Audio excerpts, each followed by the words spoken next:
Hello friends, in this video we are going to introduce to a very important term called as transfer function of the system. Let us begin.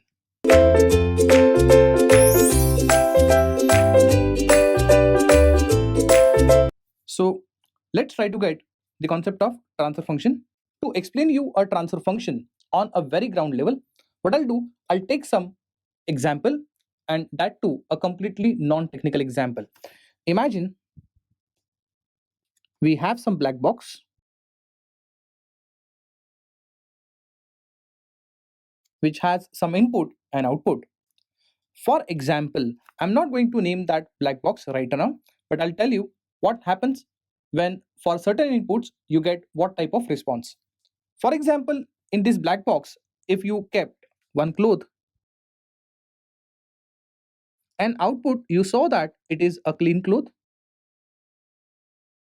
So for, let's say, clothes input, you get clean clothes as output, and now you want to determine what type of system it is. Then you would say, sir, this has to be a washing machine. So as I said, I'm not going to name that box. So I would just say it is as a black box. But then suppose if a computer system or if let's say a microprocessor or microcontroller system is analyzing behavior of this box, what it is going to do is it is going to take a ratio of output upon input. So to know the behavior of this black box, what it will do is it will take ratio of output upon input. So it would be like this: clean clothes divided by clothes. So if this gets cancelled, what is remaining? Whatever remaining is, it is nothing but a behavior of the system.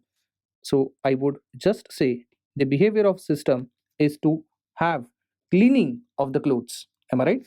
So this black box does cleaning of the clothes. This is how it is proved. For example, to same black box, if you feed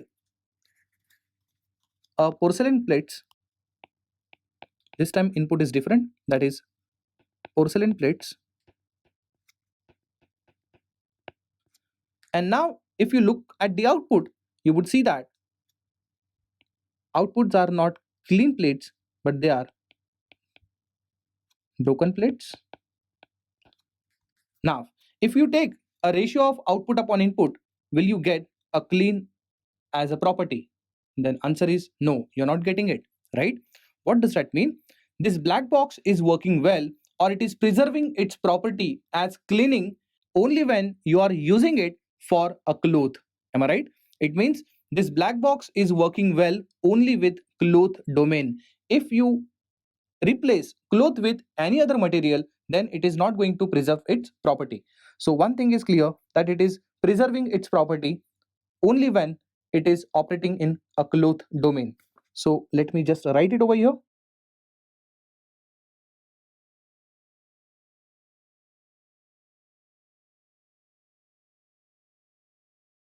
So this is the first observation that I came to know. Now, for example, if you give input as one white shirt to the same black box, the output would be a clean white shirt. Now my question is, for the same system, suppose if you have given only one white shirt and if you get one white shirt plus black shirt, is it really possible? Answer is no, because system or black box itself cannot create one more shirt. Rather, it is possible to get two shirts at output only when it was possible that one shirt was already present inside the black box. I hope my point is clear. So, if input is white shirt, output would be only one clean white shirt. But if you get extra shirts at output, it means that initially the black box was loaded. I hope you are clear with that. It means for only one white shirt, you're supposed to get only one clean white shirt provided the machine was unloaded previously or machine wasn't loaded previously. So this clean characteristic is still preserved only in which case? Only in case this is previously not loaded. Is that right? Now, let me put in our technical language. When I am saying the system is previously not loaded, it means initial conditions are equal to 0. So to preserve this definition of clean, it is required that initial condition should be equal to 0, and it works well only in one domain, that is nothing but a closed domain. So I need to put this in a control system point of view. So whole theory that I have proposed over here, I'm going to put it in control system theory in this way. So I assume that my black box is something called as a plant, for which I'm giving an input called as R, where R stands for a reference input, C stands for a controlled output, and let us say the characteristic of this plant is nothing but G. And you know, by definition, G is equal to what? It is nothing but C by R. But then, as I said, this definition is applicable only in one domain. I repeat, it is applicable only in one domain. In a previous example, as we have seen, this ratio was applicable only when it was in closed domain. Similarly, in control system, this definition is applicable only when it is in Laplace domain. Therefore, let us modify this as G of S is equal to C of S upon R of S. So this definition, it is called as a transfer function. So transfer function is defined as Laplace of output upon Laplace of input, because generally we say output as C of t, that is controlled output, and input as R of t, that is nothing but a reference input. When I'm saying C of S, it is nothing but a Laplace transform of C of t, and R of S is nothing but a Laplace transform of R of t. So from observation number 1, we came to know that this transfer function definition is applicable only and only if you are operating in a Laplace domain. But then this is not a complete definition, because we need to look after even a second observation that we had on a previous slide. So second observation says that initially machine should be unloaded, or in this context I can say that it is applicable, or this definition is applicable only when initial conditions are equal to 0. So I would say that G of S is equal to C of S upon R of S only when initial conditions are equal to 0. So let me write a final definition for transfer function. So transfer function for any system is nothing but Laplace transformation of C of t upon Laplace transformation of R of t, provided initial conditions are equal to 0. So transfer function is referred to as G of S, which is equal to Laplace transform of C of t is of course C of S divided by R of t's Laplace transform is R of S, provided initial conditions equal to 0. Hence, you must have read the standard definition for transfer function is that Laplace transform of output upon Laplace transform of input, provided initial conditions equal to 0. So let me write the same definition again. I would say G of S, that is transfer function, is equal to C of S upon R of S. Am I right? It means whenever you solve for this C of S upon R of S, you will get some numerator which is a polynomial of S, and definitely you'll get some denominator which is a polynomial of S. Is that right? Now suppose if you equate numerator of S, that is nothing but a numerator polynomial equal to what? 0, then roots of this gives you values of zeros. So roots of this equation, that is numerator polynomial of S equal to 0, gives you the values of S which are called as zeros of G of S, or zeros of transfer function.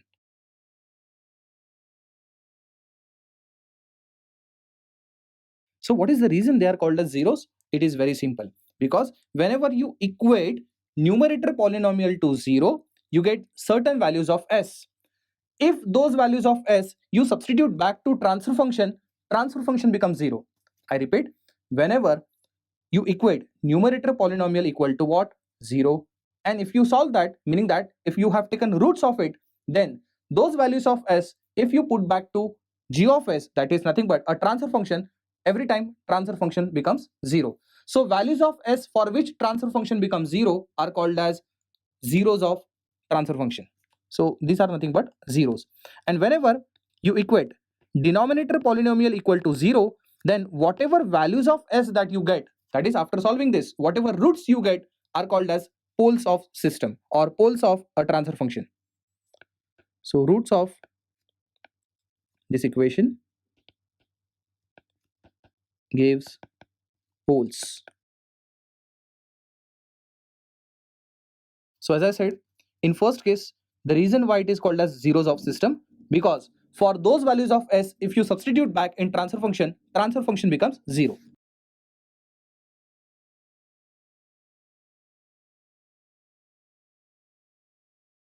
Whereas poles are those values of s for which the transfer function tends to infinity.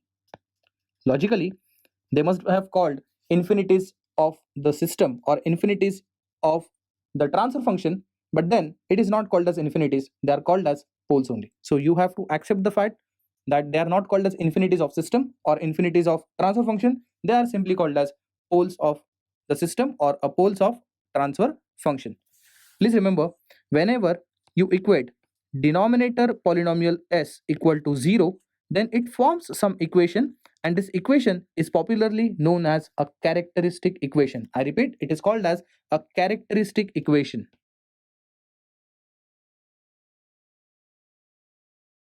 Now the reason why it is called as characteristic equation, I'll tell you. Among zeros and poles, you must have read that poles are important for you. Why poles are important for you? Because the actual reason is hidden in their individual definitions. For example, when I'm talking about zeros, zeros are nothing but those values of s for which transfer function becomes 0, and poles are those values of s if you substitute in transfer function becomes infinity. Let me tell you, it is not important which values of s makes transfer function 0, but then it is equally important to know which values of s makes transfer function equal to infinity, because whenever a transfer function is equal to infinity, system becomes unstable. I repeat, whenever a transfer function becomes infinity, system becomes unstable. Why so? Because as you know that output is nothing but input multiplied by transfer function.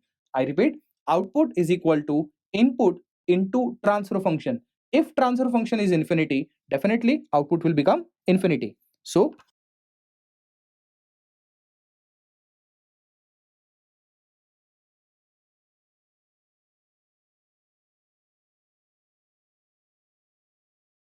So please remember, even though your transfer function becomes 0, it just makes your output equal to 0. But if transfer function becomes infinity, then it makes your output as unstable output, right? Therefore, it is quite important for us to know which values of s makes transfer function infinity, and therefore poles are important than zeros. So poles are quite important as compared to zeros, because poles are going to decide whether the system would be stable or unstable, and that's the reason why denominator polynomial equal to 0 indicates it is a characteristic equation and not numerator polynomial equal to 0. So please remember, this is something very important. So as I said, transfer function g of s is nothing but c of s upon r of s, and after solving this you'll get some numerator and some denominator, and we know that it would be a numerator which is polynomial of s, and denominator will be also a polynomial of s. Is that right? So when I'm saying it is a polynomial of s, it could be like this, s plus 1, or it could be s square plus s plus 1, or possibly it can be 3s cube plus 4s square plus s plus 2, or it can be something else. Am I right? As I said, since poles are important to me, I'm only talking about a denominator. So here if you see the highest power of s in first case it is 1, highest power of s in the second case it is 2, and highest power of s in the denominator, that is the third example, it is 3. It indicates the number of poles present. It indicates what? The number of poles present. So please remember, highest power of s in the denominator or a denominator polynomial indicates order of system. Very simple. See, highest power of s in the denominator polynomial indicates order of the system. Now, why order of the system is important to me? You know that basically poles are nothing but those values of s which makes transfer function infinity. Now just let me know, you want your transfer function to become infinity or you don't want to make your transfer function to be infinity? Of course, making transfer function equal to infinity is undesirable. For example, if there is only one pole in the system or if there is only one pole in the transfer function, what does that mean? Can I say it is a single order system? So I would say that there is only one possible value of s which makes transfer function equal to infinity. I repeat, there is only one possible value of s which makes transfer function equal to infinity. For example, we have, let's say, second order system. What is meant by second order system? Second order system means a denominator will look like this. If it is a second order system, there are two possible values of s which makes system unstable. I repeat, there are two possible values of s which makes system unstable. Can I say that now probability of system to become unstable has increased? Or in third case, if I say it is a third order system, it means there are three possible values of s which makes transfer function equal to infinity. In turn, it makes your system unstable. What does that mean? Lower the order of the system, lower it is prone to instability. Is that right? So now I can write a final conclusion.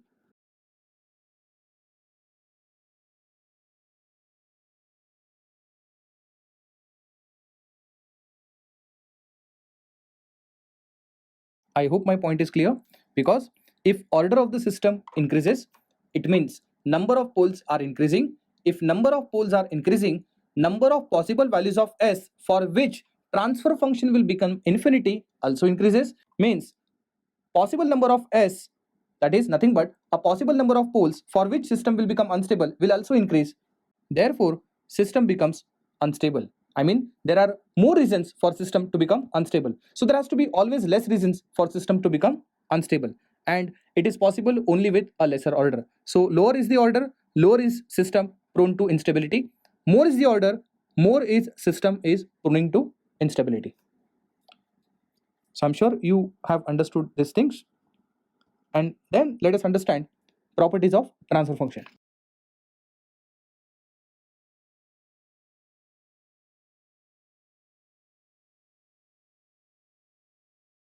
We know that transfer function g of s is nothing but c of s upon r of s. I hope you remember this. Let r of s equal to 1. So tell me, if r of s equal to 1, can I say that c of s is simply g of s? I hope the point is clear, because whenever I substitute r of s equal to 1, denominator become 1, then c of s is simply equal to what? G of s. So let me analyze this situation in this way. Suppose if I take inverse Laplace, then you know that r of s will become what? R of t. And we know that 1's inverse Laplace is nothing but del of t. What does that mean? It means that input is delta function. Input is nothing but delta function, because r of t is called as a reference input. So when reference input is equal to delta function, I would say input is nothing but a delta function. Whereas if I take inverse Laplace for this, then you will see that c of s inverse Laplace is nothing but c of t, and g of s is nothing but g of t. So inverse Laplace of g of s is nothing but g of t. Try to understand that your input is delta function. So if your input is delta function, output is called as impulse response. Very simple. See, if input is delta function or input is impulse function, then output is impulse response. What is meant by impulse response? If the input is impulse, output is response given to impulse. Am I right? Therefore, I would say that this is nothing but an impulse response. This is nothing but an impulse response. G of t is called as what? An impulse response. And Laplace transform of g of t is nothing but what? G of s. But what is g of s? Come on, g of s is nothing but a transfer function. So now I can conclude that Laplace transform of g of t. What is g of t? G of t is nothing but impulse response is always equal to transfer function. So please remember this as a definition of transfer function. Transfer function is nothing but a Laplace transform of impulse response. Even though it looks simple right now, it is very important to even remember this because we need it for solving the problem. Please remember a very first property, that is Laplace transform of impulse response is nothing but a transfer function. So I'm starting with a second case. Again, we do consider g of s, that is transfer function, is nothing but c of s upon r of s. So g of s is nothing but a transfer function. So before we proceed, I just want you to know that derivative of u of t is nothing but a delta function. Please never ever forget that. Derivative of u of t is nothing but a delta function. Now, in second case, what I'm actually planning to keep my input r of t. So let input r of t is nothing but u of t. What is meant by u of t? Of course, u of t is nothing but a unit step input, or rather I would say step input. If you remember in previous case, when r of t was del of t, come on, what is del of t? Del of t is nothing but impulse input. If the input is impulse, output is impulse response. I repeat, if input is impulse, output is impulse response. In such case, if input is step, then output is step response. Is that right? Then output would be a step response. In this case, output should be nothing but a step response. So if you remember, Laplace transform of impulse response was nothing but a transfer function. That was a conclusion for a very first observation. Here I want to get my step response in terms of g of s, that is nothing but a transfer function. So I'm going to get it this way. If we have some system, let's say if input is x of t and let's say output is y of t. Suppose if at input you take a derivative of x of t, then output will be also derivative of y of t. Very simple. So whatever operation that you perform on input, same operation is applicable to output also, provided it is LTI system, that is linear time invariant system. And let me tell you, the transfer function is applicable only for LTI system. So we strictly believe that whenever I'm writing a system, it is by default LTI system. So for LTI system, this theory is applicable. So since input is unit step response, output is unit step response. Am I right? So let me put this theory this way. If the input is del of t, output is what? It is called as impulse response. Am I right? Then if input is u of t, then output is nothing but step response. Am I right? Now the question is, suppose let me express this u of t is nothing but derivative of del of t. So can I treat u of t as derivative of del of t? Yes. Similarly, I can write my step response as nothing but derivative of nothing but impulse response. I hope my point is clear. See, what I did, I have expressed my u of t as derivative of del of t. Then I can express my step response as derivative of impulse response. So I'm just using the above property only. Am I right? So let me just write it. So now I can say that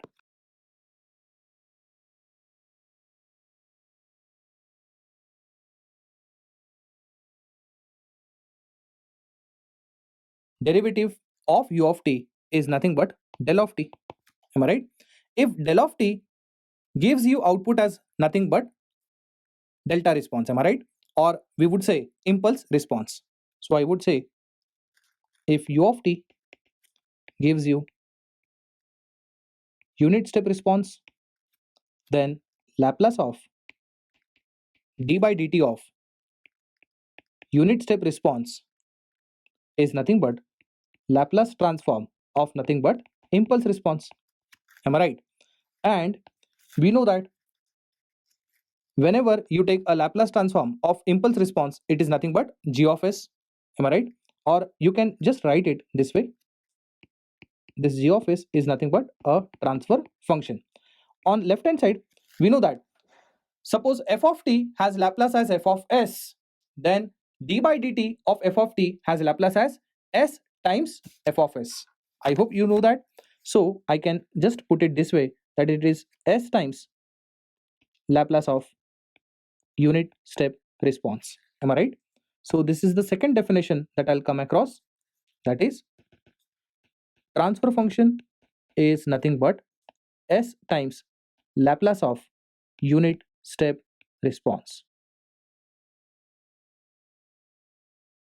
So this is when a step input is applied. Also, I can express my transfer function in case of delta response or impulse response is this way, that it is a Laplace transform of impulse response, or I can say unit impulse response. It is one and the same thing. So if you want, I can just explain this again. See, u of t gives you what? Unit step response. Then a derivative of unit step response Laplace transform is nothing but a Laplace transform of impulse response, because in a way this is nothing but a transfer function.